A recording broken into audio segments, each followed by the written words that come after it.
TV నేను మీ గయాజ్ని. Nellore city YSRCP అభ్యర్థిగా పోటీ చేసిన ఖలీల్ అహ్మద్ మనతో ఉన్నారు, ఆయనతో మాట్లాడరు. నమస్తే ఖలీల్ అహ్మద్. నమస్తే. ఈ ఎన్నికలు ప్రశాంతంగా ముగిశాయి, ఏం మీరు కూడా రెస్ట్లోకి వెళ్ళిపోయారా? రెస్ట్లో ఏం లేదు, నాకు రెస్ట్ అనేది ఏం లేదు. మామూలుగానే నాకు అలవాటు ఎప్పుడు మన వార్డులో తిరగడం, బయట తిరగడం, అది నేను మామూలుగానే తిరుగుతూ ఉంటా. ఎక్కడ నేను పోయేది ఏం లేదు, ఇక్కడే తిరుగుతూ ఇక్కడే ఉంటా జనాల్లోనే. అంటే ఎలక్షన్ అయినట్టే మళ్ళీ మీ వార్డు మీద పడ్డారు. అదే మా వార్డు కానీ పక్క వార్డు కానీ ఇక్కడే నాకు అలవాటు చిన్నప్పటి నుంచి. నేను ఇక్కడే తిరుగుతుంటా. నాకు చిన్నప్పటి నుంచి అలవాటు కూడా బయట తిరగడం, అందరి దగ్గర ఏమైనా ఎక్కడైనా ఫ్రెండ్స్ పిలిస్తే టీ తాగడం, అందరితో కలవడం, అది అలవాటు నాకు. మామూలుగా నేను అలాగే ఉంటా. ఇప్పుడు నాకు ఎలక్షన్ అనేది జరిగిపోయింది, అప్పుడు బిజీ ఉన్నా, కొంతమంది కలవలేకపోయి, ఇప్పుడు మామూలుగా ఫ్రెండ్స్తో అందరితో మామూలు కలుసుకుంటా, అటు పోయి టీలు తాగుతా, అది నా హ్యాబీ. నేను మామూలుగానే ఉంటాను. ఖలీల్ చెప్పండి, అంటే ఓ పక్క అంటే ఉమ్మడి నెల్లూరు జిల్లాలో 10కి 10 వైఎస్ఆర్సీపీ గెలుస్తుందని వైఎస్ఆర్సీపీ వాళ్ళు చెప్తున్నారు. అదేవిధంగా తెలుగుదేశం పార్టీ వాళ్ళు మేమే గెలుస్తున్నాం అంటున్నాం. నెల్లూరు సిటీ కూడా మేము 20,000 40,000తో మెజార్టీతో మేము గెలుస్తామని వాళ్ళు పదే పదే చెప్తున్నారు. అసలు మీ ధైర్యము, మీ కాన్ఫిడెన్స్ ఏంటి? మీరే చూశారు, ఎలక్షన్లో వాళ్ళు చెప్పుకున్నారు 1,00,000 మెజార్టీతో గెలుస్తారు, 60,000 మెజార్టీతో, 80,000 మెజార్టీతో, 40,000, 50,000. లాస్ట్కి ఎక్కడ వచ్చేసారు వాళ్ళు? ఒక 14 సంవత్సరాలు సీఎం చేసిన వాడిని నారా చంద్రబాబు నాయుడు మాజీ ముఖ్యమంత్రి వర్యుల్ని తీసుకొచ్చి నా వార్డులో తిప్పారు. వాళ్ళు మీటింగ్లు పెట్టుకున్నారు. వాళ్ళ పరిస్థితి అది. ఒక చంద్రబాబు నాయుడు గారిని రెండు సార్లు తీసుకొచ్చారు, పవన్ కళ్యాణ్ని తీసుకొచ్చారు, లోకేష్ని తీసుకొచ్చారు, బాలకృష్ణని తీసుకొచ్చారు. వాళ్ళ ధైర్యం, వాళ్ళ ఇది ఏమో సత్తా అక్కడే తెలిసిపోయింది. ఒక సామాన్యుడి మీద గెలవడానికి ఎంతమంది తీసుకొచ్చారు, అది కూడా ఒక వార్డులో తీసుకొచ్చి వార్డులో మీటింగ్ పెట్టారంటే ఒక సీఎం 14 సంవత్సరాలు సీఎం చేసిన ఆయన్ని, మాజీ సీఎంని, వాళ్ళ పరిస్థితి ఏంటో, వాళ్ళ ధైర్యం ఏంటో, వాళ్ళ అధైర్యం ఏంటో ప్రతి ఒక్కరు చూశారు. అలాగే ఈ ఎన్నికలైన తర్వాత మళ్ళీ మీకు ఓటేసిన ప్రాంతాలు కానీ నాయకులు మొత్తం తిరిగి మళ్ళీ కలుస్తున్నారా మీరు? నేను మామూలుగా అంటే అందరితో కలవడం లేదు, మామూలుగా ముఖ్య నాయకులతో కానీ మా కార్పొరేటర్లు కానీ అందరితో ఫోన్లు చేసుకోవడం, ఎవరైనా ఉంటే వాళ్ళతో టెస్ట్లో రావడం, కలవడం, పోయి టీ తాగడం, అది మామూలుగానే నాకు హ్యాబిట్. నేను మామూలుగానే కలుస్తుంటా. అది దానికి ఏమంటే ప్రత్యేకమైనది లేదు. ప్రతి ఒక్కరితో నా అలవాటు, తప్పకుండా నేను కలుస్తూనే ఉంటాను. నాకు ఏ వ్యాపారాలు లేవు, నేను ఎప్పుడు అందుబాటులో ఉండేవాడిని జనాలకి. ప్రతి ఒక్కరితో కలుస్తా. అంటే టోటల్ మీద నెల్లూరు సిటీ వైఎస్ఆర్సీపీ ఎలా పోల్ అయిందంట ఓట్స్ కానీ విషయంలో? నెల్లూరు సిటీ బాగానే పోయింది. 70% పైన పోలైంది. తప్పకుండా జగన్మోహన్ రెడ్డి గారు, మా సీఎం గారు చేసిన పథకాలు, అలాగే ఒక మైనార్టీకి ఫస్ట్ నెల్లూరు సిటీలో అవకాశం ఒకటి కల్పించారు. అందుకోసం ముస్లింలు, మైనార్టీలో ఎక్కువ మంది పోలింగ్ శాతం చేశారు. ఎందుకంటే ప్రతి ఒక్కరు వచ్చి, ఒక అవకాశం మైనార్టీలకు వచ్చిందని ప్రతి ఒక్కరు వచ్చి ఈరోజు పోలింగ్ చేయడం జరిగింది. మీరు చూశారు, ఎక్కడ చూసినా మైనార్టీ ఏరియాలో ప్రతి ఒక్కరు, ఆడవాళ్ళు కానీ మగవాళ్ళు కానీ, ప్రతి ఒక్కరు, పెద్దోళ్ళు ముసలోళ్ళు అందరూ వచ్చి ఈరోజు ఓటింగ్కి పాల్గొన్నారంటే చాలా సంతోషం. ప్రతి ఒక్కరికి వచ్చి ఓటు వేసిన నెల్లూరు సిటీ ప్రజలందరికీ పేరు పేరు నా ధన్యవాదాలు తెలుపుకుంటున్నాను. అలాగే డబ్బు ప్రభావం, అంటే మీరు కార్పొరేటర్ అయ్యారు, తర్వాత కార్పొరేటర్ గెలిచి మళ్ళీ డిప్యూటీ మేయర్ అయ్యారు. మొత్తం ఈ ఎన్నికలు అంటే సుమారు మీరు ఒక 5-6 ఎలక్షన్ నుంచి చూసి ఉంటారు. ఈ ఎలక్షన్లో డబ్బు ప్రభావం ఎలా ఉందంటారు? వాళ్ళు డబ్బు ప్రవాహం చూపించారు. ఎందుకంటే వాళ్ళ వేల కోటేశ్వరులు కనీసం 200-250 కోట్లు ఖర్చు పెట్టారు నెల్లూరు సిటీలోనే.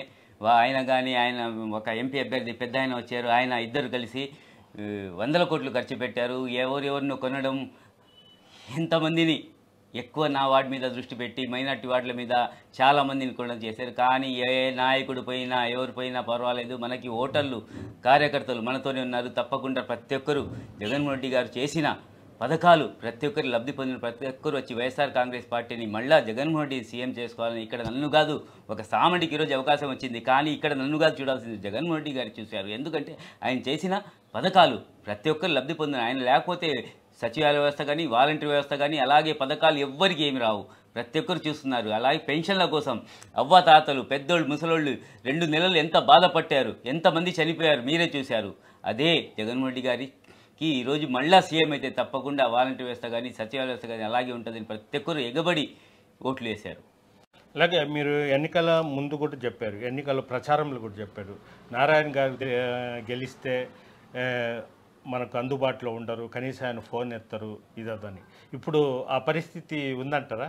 ఇప్పుడే వాళ్ళకి తెలుసు కదా, ఇప్పుడు చేసిన కార్యకర్తలు కానీ, ఓటర్లు కానీ ఇప్పుడు పోయి కలవాలండి ఆయనతో. నేను ఇంట్లో నిన్న మా ఇంట్లోనే, జెండా వీధిలోనే ప్రతి ఒక్కరు నేను రోజు ఏదో ఒక సెంటర్లో ఉంటా, కనబడుతున్నా ప్రతి ఒక్కరికి. ఆయన ఎక్కడ ఉంటారు ఏమో కనుక్కోమనండి ఇప్పుడు పోయేసి. ఇప్పుడు తిరిగారు కదా 4 నెలలు ఆయన, ఇప్పుడు పోమనండి. ఆయన పోయి ఒక కార్యకర్త అయినా, ఆయన నాయకులైనా ఎవరైనా పోయి కలవమనండి, తెలుస్తుంది. అంతేంటారా? అంతే. అంటే ఫస్ట్ నుంచి మీరు చెప్పింది నిజమైందంట. అంతే, తప్పకుండా. ఇప్పుడు పోయి వాళ్ళు కలిస్తేనే కదా వాళ్ళకి తెలిసేది.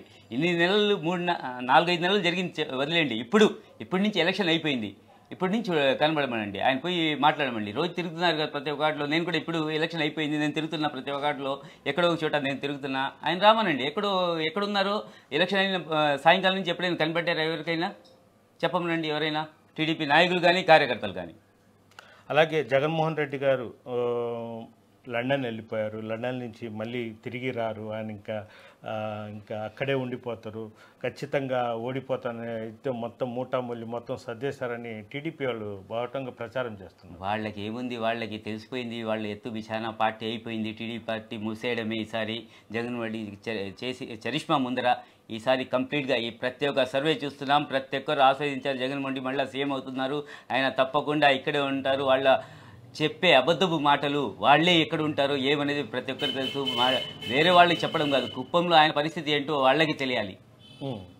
ఇప్పుడు ఒకటి, మీరు ఒక సామాన్య కుటుంబం నుంచి వచ్చారు అంటే మీ బ్యాక్గ్రౌండ్ పొలిటికల్ కాదు, బడా వ్యాపారస్తులు కాదు. ఒక సామాన్య వ్యక్తికి మీకు ఒక వైఎస్ఆర్సీపీ నుంచి నెల్లూరు టికెట్ ఇచ్చి జగన్మోహన్ రెడ్డి చేసి ఎలా ఫీల్ అవుతున్నారు? దేవుడి దయ, తర్వాత జగన్మోహన్ రెడ్డి గారు ఒక అవకాశం నన్ను కల్పించారు. మన నెల్లూరు సిటీ ఎమ్మెల్యే గారి సహకారంతో ఈరోజు నాకు ఇంత పరిస్థితి వచ్చిందంటే జగన్మోహన్ రెడ్డి గారు ఒక సామాన్యుడికి ఒక అవకాశం కల్పించారంటే, ఒక మైనార్టీకి, అది కూడా నెల్లూరు సిటీలో ఎప్పుడో ఒక 70 సంవత్సరాల ముందే ఎవరికో సీట్ వచ్చిందంట విన్నాం తప్ప ఎవరికి తెలియదు. అది కూడా ఇస్తా ఒక సామాన్యుడికి ఇచ్చారు. చూడండి, వేల కోట్ల అక్కడ పెట్టేవాళ్ళు, ఖర్చు పెట్టేవాళ్ళు ఉన్నా కూడా ఒక సామాన్యుడికి ఇచ్చి నిలబడ్డారంటే ఆయన ధైర్యం ఏంటి, ఆయన చేసిన పథకాలు, ఆయన చేసిన ప్రజల్లో ఉన్న నమ్మకం, దాని మీదే ఈరోజు మేము నిలబడి ఫైట్ చేశాం. తప్పకుండా నెల్లూరు సిటీ మంచి మెజార్టీతో గెలవబోతున్నాం. వాళ్ళు ఎక్కడ ఉంటారో రేపు 4వ తేదీ తర్వాత మీరే చూడండి. ఖలీల్ గారు, ఇంకొకటి, మీకు టికెట్ ఇచ్చిన తర్వాత కొంతమంది ఖలీల్ వద్దు వేరే వాళ్ళకి ఇవ్వండి అంటే, ఖలీలు పార్టీ ఆవిర్భావం నుంచి పనిచేస్తున్నారు, దానికోసమే ఇచ్చారని జగన్మోహన్ రెడ్డి డైరెక్ట్ చెప్పారంట. అది కరెక్టేనా? అవును, అంతే. నేను స్టార్టింగ్ నుంచి పార్టీ పెట్టిన నుంచి పార్టీలో ఉన్నా. నేను ఒకసారి కార్పొరేటర్ గెలిచా, రెండోసారి కార్పొరేటర్ గెలిచా. ఫస్ట్ సారి కార్పొరేట్ గెలిచిన మేయర్ మైనార్టీకి అవకాశం ఇచ్చారు. ఆ మేయర్ పోతా అందరు మైనార్టీని తీసుకెళ్ళిపోయేటప్పుడు నేను ఒక్కడే అప్పుడు అనిల్ కుమార్ యాదవ్ గారు మా ఎమ్మెల్యే గారితో నేను ఆయనతోనే ప్రయాణం చేస్తున్నా. తర్వాత రెండోసారి అవకాశం ఇచ్చింది. రెండోసారి కూడా నేను మళ్ళీ అవకాశం ఇచ్చి మళ్ళీ కార్పొరేటర్ గెలిచా. మళ్ళీ డిప్యూటీ మేయర్గా అవకాశం ఇచ్చింది. నేను పార్టీకి లాయల్టీగా ఉన్నా. ఇన్ని సంవత్సరాల నుంచి ఎవరు ఎక్కడ పోయినా నేను మా ఎమ్మెల్యే గారు అనిల్ కుమార్ యాదవ్ గారితో, ఆయనతో ఎప్పుడు లాయల్టీగా ఉన్నా. ప్రతి ఒక్క రోజు పార్టీ కార్యక్రమం కానీ, వైఎస్ఆర్ పార్టీ గురించి కానీ ఏ ప్రోగ్రామ్ ఉన్నా మేము సక్సెస్ చేసుకుంటూ పోయాం. ఈరోజు కూడా ఈ పార్టీ పిలుపు ఇస్తే ఏ ప్రోగ్రామ్ అయినా మేము తప్పకుండా ముందుండి నడిపే బాధ్యత తీసుకుని తప్పకుండా ముందుకు పోతున్నాం. వైఎస్ఆర్ కాంగ్రెస్ పార్టీకి ఎవ్వరు ఏ పరిస్థితి ఆపే శక్తి ఎవరికి లేదు. జగన్మోహన్ రెడ్డి గారి చరిష్మా ఈరోజు ప్రజలు చూస్తున్నారు. ప్రజలు ఏమంటే జగన్మోహన్ రెడ్డి గారు మళ్ళీ సీఎం కావాలని ప్రతి ఒక్కరు ఆశ్రయిస్తున్నారు. నేను ప్రచారంలో పోయా, ప్రతి ఒక్క ఇంటి తిరిగా, గడప తిరిగా. ప్రతి ఒక్కరు ఏమి చెప్పేది, మన ఎస్టీలు మైనార్టీలు బీసీలు అందరూ కలిసి జగన్మోహన్ రెడ్డి గారు ఉంటే మనకు పథకాలు వస్తాయి, ఒక మిడిల్ క్లాస్ వాళ్ళు ఈరోజు బాగా పడుతున్నారు. ఆయన తరపున మేము ఇళ్లలో బాగా హ్యాపీగా గడుపుకుంటున్నాం. ఒక పండగలాగా చేసుకుని పోతున్నాం. పండుగలు కూడా మనకి ఎవరు రూపాయి వచ్చేది కాదు, ఏదో పథకం ద్వారా మనకి డబ్బులు వస్తే ఆ డబ్బులతో మేము పండుగలు చేసుకుంటున్నామని ప్రతి ఒక్కరూ చెప్పారు, బహిరంగంగా చెప్పారు. జగన్మోహన్ రెడ్డి మళ్ళీ సీఎం అయితే పథకాలు మొత్తం మాకు కంటిన్యూ అయితే మేమందరూ హాయిగా ఉంటామని. అలాగే కేవలం ఖలీల్ మైనార్టీకి ఇచ్చారన్న ఉద్దేశంతోనే వేమిరెడ్డి ప్రభాకర్ రెడ్డి గారు పార్టీ చేంజ్ అయింది.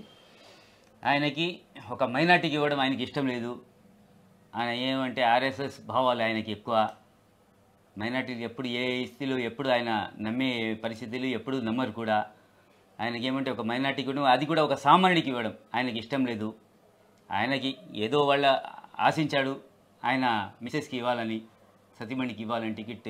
ఆయనకి రాలేదని ఒక మైనార్టీకి ఇచ్చారని అలిగి ఆయన పార్టీ మారడమైంది. మారిన తర్వాత 100 కోట్లు ఈరోజు ఖర్చు పెట్టాడు ఆయన. కనీసం 400 కోట్లు 500 కోట్ల రూపాయలు ఖర్చు పెట్టాడంటే నెల్లూరు జిల్లాలో ఆయన. ఎందుకు? ఆయనకు ఒక ప్రెస్టేజ్. ఎందుకంటే మేము గెలిచి చూపించాలా.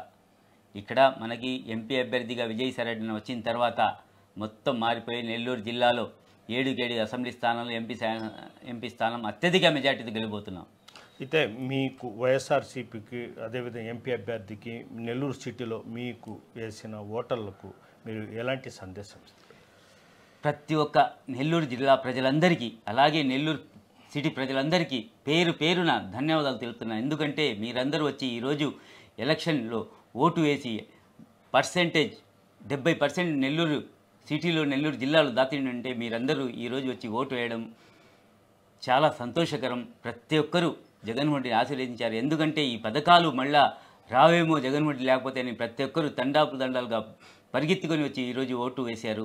అలాగే మన ఆడపడుచులు ఎక్కువ అక్క చెల్లెమ్మలు ప్రతి ఒక్కరూ ఈరోజు ఓటు వేశారు. అలాగే పెద్దోళ్ళు అందరూ పెన్షన్లు ఏమంటే ఆ 2 నెలలు ఎంత కష్టపడ్డారో అది ఆలోచించి వాళ్ళు కూడా వచ్చి ఓటు వినియోగించుకున్నారు. అలాగే మైనార్టీస్ సోదరులు సోదరుమణులు అందరూ, ఎందుకంటే ఒక మైనార్టీ సీటు నెల్లూరు సిటీకి ఒక అవకాశం మైనార్టీకి కల్పించారని వాళ్ళు కూడా ఎక్కువ మంది వచ్చి పోలింగ్ శాతాన్ని పెంచారు. ప్రతి ఒక్కరికి నెల్లూరు జిల్లా ప్రజలకి అలాగే నెల్లూరు సిటీ ప్రజలందరికీ పేరు పేరున వాళ్ళకి ధన్యవాదాలు తెలుపుకుంటున్నాను. ఎందుకంటే మీరు ఓటు వేసే హక్కు మీకు ఉంది తప్పకుండా. ఎందుకంటే మీ ఓటుతో మీరు ప్రతి ఒక్కరిని ఎన్నుకోవచ్చు. ఎవరు మంచి చేస్తారో ఎవరు చెడ్డు చేస్తారా, మీకు ఎవరు అందుబాటులో ఉంటారా ఎవరు ఉండరా అనేది మీకే తెలుసు. అది మీరందరూ ఆ ఓటుతో ఎన్నుకోవడం చాలా సంతోషకరం.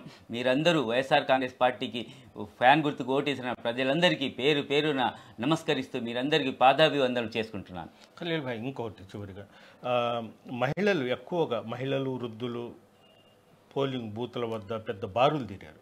అయితే వైఎస్ఆర్సీపీ అంటే మీరు కూడా చెప్తున్నారు ఆ ఓట్స్ మొత్తం మనవాళ్ళు జగన్మోహన్ రెడ్డి మీద అభిమానంతోనే మహిళలు ముందుకొచ్చి క్యూలలో బారులుగా నిలబడి వేశారని. వాళ్ళు అదేం కాదు, గవర్నమెంట్ యాంటీ గవర్నమెంట్ వల్ల వాళ్ళు వచ్చి ఓటేశారు, యాంటీ గవర్నమెంట్ ఓటు పడింది అంటారు. మీరు ఒకటి జగన్మోహన్ రెడ్డి గారు ఏ పథకం ఇచ్చినా మన అక్క చెల్లెమ్మలకి ఇచ్చారు.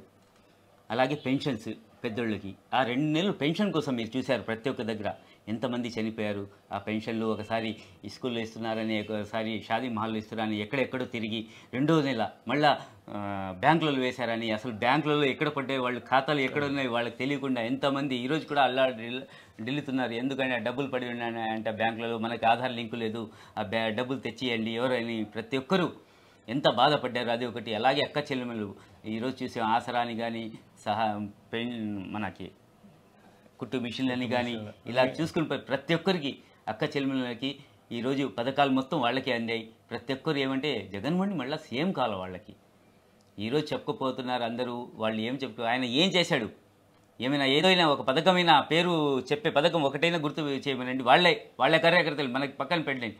పసుపుకు కుంకుమ అని ఒకసారి ఇచ్చి ఎలక్షన్ల ముందు అది చూపించాడు అంతే తప్ప ఏది చేసింది లేదు. ఈరోజు మన సచివాలయ వ్యవస్థలో వాలంటీర్ వ్యవస్థ ద్వారా ఈరోజు ప్రతి ఒక్కరు అక్క చెల్లెమ్మలందరూ సుఖ సంతోషాలతో ఉన్నారు. ఎందుకంటే జగనన్న చేసిన పథకాలు ప్రతి ఒక్కరు జగనన్న మళ్ళీ సీఎం అయితే పథకాలు మొత్తం మనకి వస్తాయి. మేమందరం ఈరోజు మన డ్వాక్రా మహిళలు ఈరోజు చూస్తున్నాం వాళ్ళు ఎప్పుడు ఎంత లోన్ తీసుకుంటున్నారు. ఈరోజు 20 లక్షలు 30 లక్షలు లోన్లు తీసుకుంటున్నారంటే ఆ 20 లక్షలు అంటే ఎంత ఒక అమౌంట్లో నలుగురు కలిసి తీసుకున్న 5 లక్షలు ఆడపడుచులు తీసుకున్నా అంటే ఒక వ్యాపారం చేసుకుని వాళ్ళు ఏదో ఒక సంపాదించుకుంటున్నారు.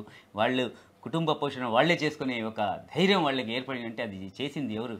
ఒక సీఎం మన జగన్మోహన్ రెడ్డి గారు. ప్రతి ఒక్కరూ జగన్మోహన్ రెడ్డి గారి సీఎం కావాలని ప్రతి ఒక్కరు ఆస్వాదించి ఆ రోజు బారులు తిరిగి జనాలు తండోపతండాలుగా వచ్చి ఓట్లు వేశారు. 13వ తేదీ జరిగిన ఎన్నికల్లో జగన్మోహన్ రెడ్డి సంక్షేమ పథకాలు వైఎస్ఆర్సీపీకి శ్రీరామరక్షగా మారాయి. అందుకే మహిళలు వృద్ధులు మొత్తం బారులు తీరి ఓటేయడం జరిగింది. కేవలము తెలుగుదేశం పార్టీ భయపడే ఈ అభూత ప్రచారం అయితే చేస్తుంది. ఈరోజు నెల్లూరు సిటీ నుంచి ఎన్నికలు అయినట్టు నేను జనాల్లో ఉన్నాను. అదేవిధంగా ప్రత్యర్థి అయిన తెలుగుదేశం పార్టీ అభ్యర్థి నారాయణ ఎక్కడుండేది వాళ్ళ కార్యకర్తలకే చెప్పమను. కనీసం వాళ్ళ కార్యకర్తలు కలవడానికి కూడా వీల్లేని పరిస్థితి. చాలామంది నాకు వాళ్ళ కార్యకర్తలు కూడా ఫోన్లు చేసి అందుబాటులో లేడు, ఆయన కోసం ఎదకాల్సిన పరిస్థితి ఎదగని బాధపడుతున్నారని ఖలీల్ చెప్తున్నారు. వీడియో